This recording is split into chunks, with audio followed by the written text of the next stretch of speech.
Hi everybody, it's Annette from The Art of Intuition, and today we are going to talk about perfection and how that can sort of get in the way, in a sense. We allow that to get in the way of things that we see we're supposed to be doing, things we see we're supposed to be sharing. Now, perfection in itself means doing something exactly right. At least that's going to be my definition. I haven't actually looked up the exact definition, but I'm sure it's something to that degree.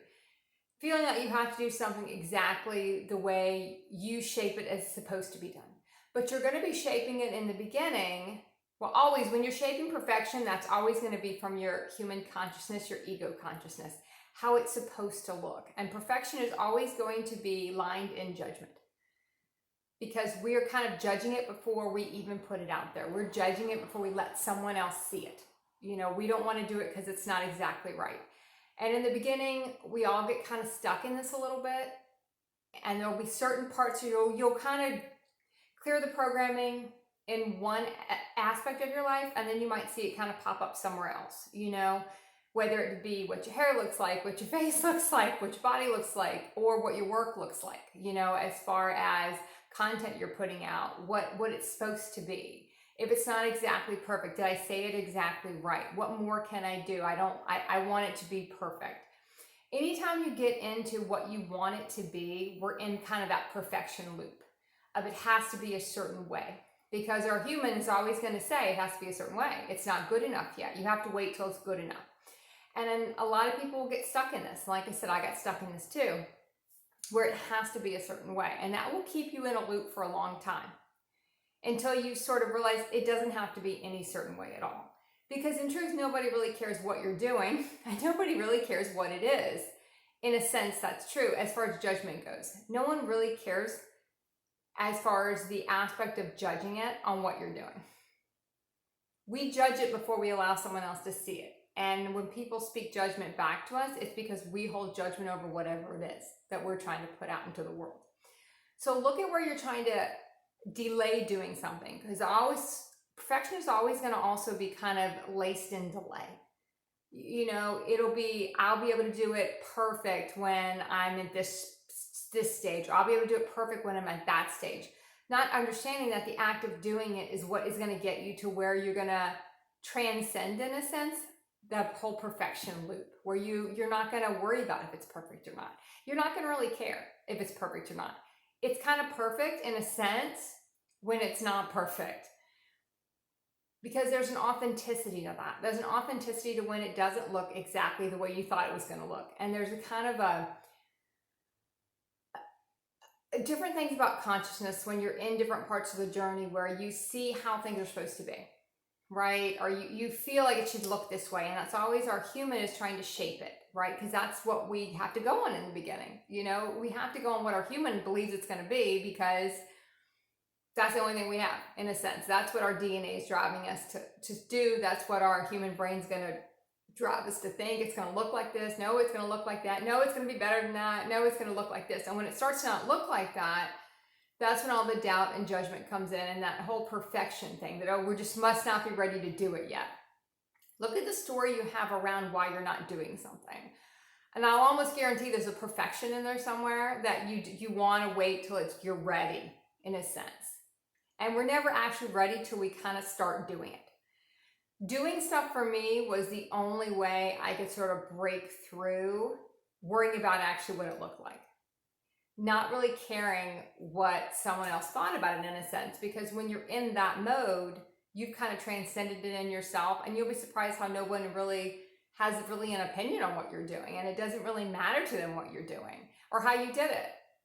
And sometimes, I'm not saying you don't see, sometimes people will say certain things that are meant to trigger you in a bit to see, does that bother you? Do you wish it had been this way when you put something out? Or you wish you'd waited to do this? Now, that stuff will start to happen to see if it bothers you, because people are kind of going to speak your fears back to you. So you might get some of that in the beginning. It's also to see if you can handle that type of thing, right? Can you handle different things that might be said when content goes out, whether it's content, whether it's artwork, whether it's whatever. It doesn't even matter what it is. It doesn't even matter if it's just going to a certain place and you don't want to go because you want to look perfect when you go there, and you don't know what that even looks like and what that even is.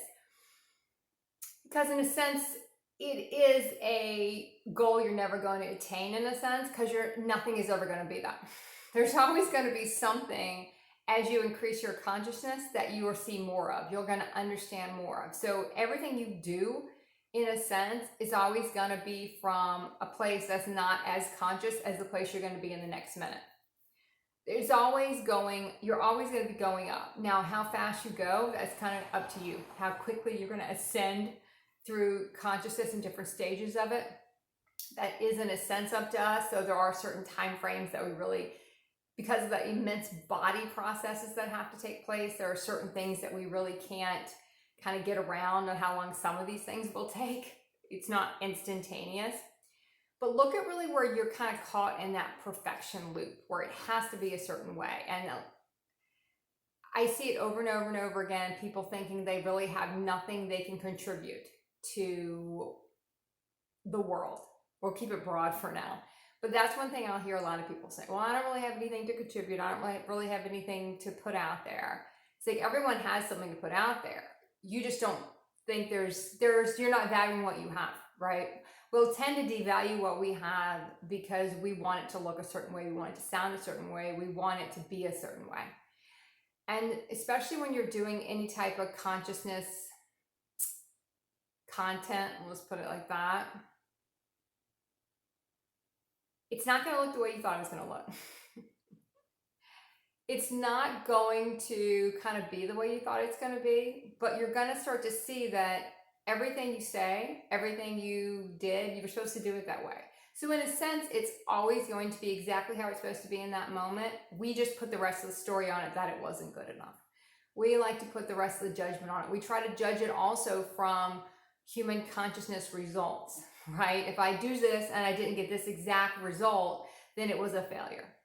Because that's how was ingrained in our DNA, was ingrained in our field in a sense of what success was, what it meant if it was successful.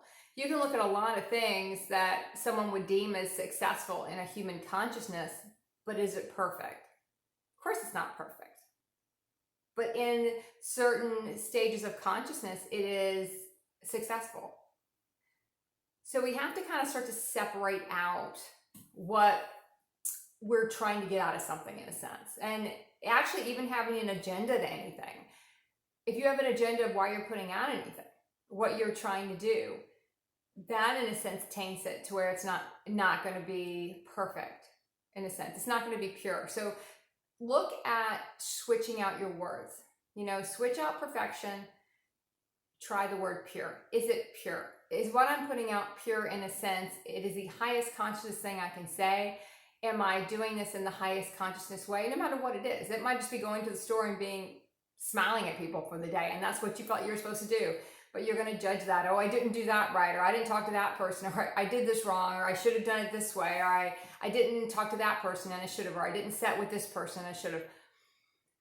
I didn't gift enough money there, I didn't do this. We're always going to be trying to judge what we do until we start to transcend the judgment. And perfection is linked with judgment, and you really can't, because it's your own self-judgment, which brings in other judgment. And then we try to put it on everybody else, saying, oh, we don't want other people to judge it, when it's really just our own judgment getting mirrored back at us. So start switching out the word pure for that, and look at, am I doing this from the highest possible consciousness I can achieve in this moment? Am I doing it with an open heart? Do I really want to do it just to assist someone? Whatever it is you're doing. Do I have an ulterior motive? Let me look at that ulterior motive. That's way more important than if it meets some kind of imaginary line of, oh yeah, that looks perfect. Look at where you're coming from. That's so much more important, but we don't value that